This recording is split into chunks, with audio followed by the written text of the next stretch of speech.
কন্যা শিশু অবহেলার পাত্র নয়, তারাও হাল ধরতে পারে, এগিয়ে যেতে পারে সমান গতিতে। এই বার্তা নিয়েই উদযাপিত হলো জাতীয় কন্যা শিশু দিবস 2025।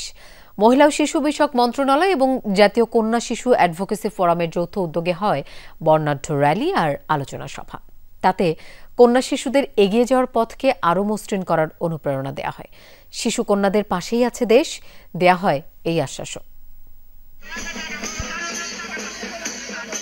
স্বপ্ন গড়ি, সাহসে লড়ি আর দেশের কল্যাণে কাজ করি। সমাজের সব বাধা পেরিয়ে শিশু কন্যাদের আরও উদ্যমী করতে এমন প্রতিপাদ্য নিয়েই পালিত হলো জাতীয় শিশু কন্যা দিবস 2025। মহিলা ও শিশু বিষয়ক মন্ত্রণালয় এবং জাতীয় কন্যা শিশু অ্যাডভোকেসি ফোরামের সমন্বয়ে সকালে ঢাকা বিশ্ববিদ্যালয় সুইমিং পুল গেট থেকে র্যালির মাধ্যমে শুরু হয় উদযাপন। এতে অংশ নেয় বিভিন্ন শিক্ষা প্রতিষ্ঠানের শিশুরা। জাতীয় কন্যা শিশু ফোরামের র্যালি শেষে শিশু একাডেমিতে হয় আলোচনা। অনুষ্ঠানের বিভিন্ন পর্যায়ে নিজের অভিজ্ঞতা এবং রাষ্ট্রের প্রতি প্রত্যাশা ব্যক্ত করেন কন্যা শিশুরা। নারী অধিকারের সঠিক ধারণা, ন্যায্যতা এবং নিরাপত্তা। আলোচনা সভায় জাতীয় কন্যা শিশু অ্যাডভোকেসি ফোরামের সভাপতি বলেন, দিবস উদযাপনের লক্ষ্য অবহেলা নয়, কন্যা শিশুদের অস্তিত্বকে উদযাপন করা। কন্যা শিশু দিবস পালনের একটা উদ্দেশ্য হলো উই সেলিব্রেট দি গার্লস। আমরা উদযাপন করি মেয়েদেরকে। জন্মের পর থেকে যে বৈষম্য হয়, জন্মের পর থেকে যে অবহেলিত হয়, জন্মের পর থেকে যে নির্যাতিত হয় না, কিন্তু বিভিন্নভাবে বৈষম্যের শিকার হয়, তার অবসান বাল্যকাল থেকে শুরু হওয়া দরকার।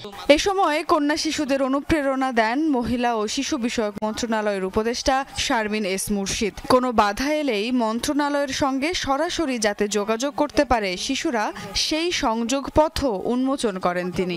আমাদের এই বাচ্চারা মৌলিক সমস্যার কথা বলেছে, যেটা নিয়ে রাষ্ট্র অবশ্যই খুব গভীরভাবে ভাবছে। এই মন্ত্রণালয় শিশুদের, কন্যা শিশুদের এবং শিশুদের অভিভাবক বলবো, প্রোটেক্টর বলবো, দায়িত্ব এই মন্ত্রণালয়ের।